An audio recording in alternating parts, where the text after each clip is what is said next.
Olá, fala aí galera. Nós vamos começar aí mais essa aula com esse conteúdo aqui que é um conteúdo muito, mas muito interessante. Acredito que alguns já tiveram acesso, mas aí nós vamos tentar rever para alguns e aprofundar e talvez para outros apenas a apresentação inicial. Lembrando que isso aqui é apenas o pontapé inicial para possíveis, né, aprofundamentos por parte de vocês. Nós vamos trabalhar hoje aqui argumentação versus falácias.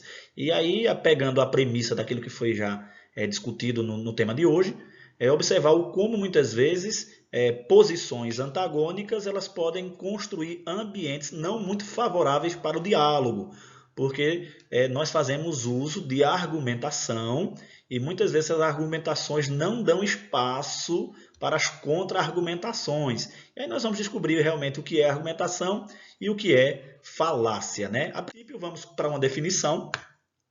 Observe aqui a expressão, né? Esse primeiro tópico aqui, que é argumentar é a capacidade de relacionar fatos, teses, estudos, opiniões, problemas e possíveis soluções, a fim de embasar determinado pensamento ou ideia, tá bem?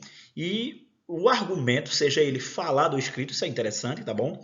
Ele pode ser tanto falado quanto escrito, ele sempre é feito visando um destinatário específico. Então, quando eu construo o meu argumento, eu tenho que pensar, né, eu tenho que já saber em mente quem é que eu quero convencer. Porque o objetivo justamente desse tipo de texto é convencer, persuadir, levar o leitor a seguir uma linha de raciocínio e a concordar com ela. Mas é interessante também aqui, eu vou abrir um espaço.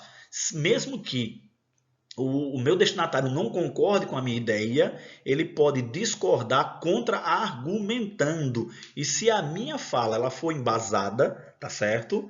Olha aqui a palavra aqui, embasada, nesse primeiro parágrafo, embasada em determinado pensamento ou ideia. Se ela for embasada, eu vou dar direito ao outro para contra-argumentação. Quando não existe embasamento, então eu permito que o outro simplesmente não concorde comigo por não gostar. E nós sabemos que não gostar, né, aquilo que eu acho, isso não é embasamento algum.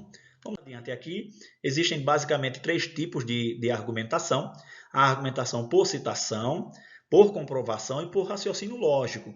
A citação ela é uma grande aliada, a citação é uma grande aliada para a fundamentação dos argumentos, porque você vai fazer uso daquilo que já foi construído, daquilo que já foi pesquisado, daquilo que foi já relatado por alguém. A única recomendação que eu dou é que você possa citar a fonte, isso é fundamental. Então, muito cuidado também com a internet, porque você vai ter muitas citações, muitas falas que não pertencem às pessoas que estão lá apresentadas, tá bem? A citação ela tem que vir a partir de um livro, a partir de uma resenha, a partir de uma tese, a partir de uma dissertação que você teve acesso da pessoa, né? Um livro escrito por ela. E aí você vai poder argumentar citando de maneira bem coerente. O outro é por comprovação. Então você mostra, você prova que o seu argumento ele é válido porque você tem como provar, você tem como comprovar aquilo que você está falando. E por fim, a argumentação por raciocínio lógico. Você leva a pessoa a entender que o que você está falando é aquilo mesmo e é daquela forma. E para raciocínios lógicos não existe contra-argumentação, tá bem? Isso é bem interessante. Vamos adiante aqui. Observem um exemplo aqui, ó, o embasamento aqui, ó, por citação, vai ser do Ministério da Saúde. Essas informações estão lá. Olha aqui, ó, os primeiros coronavírus humanos foram isolados pela primeira vez em 1937. Observa aqui o início do segundo parágrafo. A maioria das pessoas se infecta com coronavírus comuns ao longo da vida. Vê que informação interessante essa daqui. Eu, por exemplo, eu não sabia, antes dessa pandemia, que existia sequer o coronavírus. E ainda mais descobri que existem vários tipos de coronavírus. Então, isso já funciona como uma argumentação, como uma fundamentação para a construção do meu argumento. E olha a fonte, ó, Ministério da Saúde, tá bom? Vamos adiante, e agora nós chegamos à construção falaciosa, tá bem? E aí nós vamos perceber uma coisa muito interessante. As falácias, elas fazem parte do nosso dia a dia. Elas são muito comuns. Nós construímos argumentos falaciosos constantemente, tá bem? E aí nós vamos descobrir também que existem vários tipos de falácias. Eu não tenho como falar de todas elas aqui, porque o espaço de tempo é muito curto. Só vou dar um exemplo de uma, a falácia do envenenamento do poço, né? Exemplo da premissa, a premissa do início, que fala de que pessoas com pensamentos divergentes, elas podem muitas vezes criar situações ou se envolver em situações constrangedoras. Então, porque ao momento em que elas estão conversando, os argumentos dela não se baseiam em fundamento nenhum, apenas na agressão verbal, um tentando desconstruir o outro, mostrando que o outro é corrupto, mostrando que o outro espalha fake news. Então, nós que somos os espectadores ou telespectadores, nós simplesmente ficamos sem entender, né, o que está acontecendo ali. É muito comum eles saírem, tirarem o foco, né, das perguntas, da fundamentação.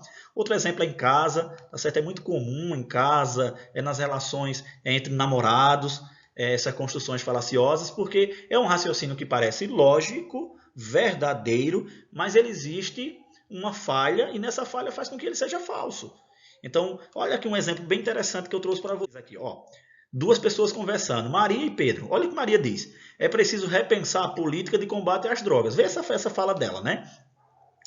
E olha a resposta de Pedro, né? No momento da conversa, da interação, ele diz o seguinte: lá vem esse pessoal dizer que o melhor é liberar as drogas. Olha, em nenhum momento Maria disse que ela era a favor da liberação das drogas. Ela pode até ser, mas ela não expressou nessa frase essa intenção. E olha como ele começa a desconstruir. Lá vem esse pessoal. Eu estou conversando com Maria, eu já anulo o nome de Maria e coloco uma expressão pejorativa. Ó, lá vem esse pessoal dizer que o melhor é liberar as drogas. Em nenhum momento ela disse isso. Então nós vamos observar que o argumento de Pedro, ele não tem embasamento nenhum. Por isso ele é uma falácia. Observem também, acho que um exemplo interessante é esse comercial agora.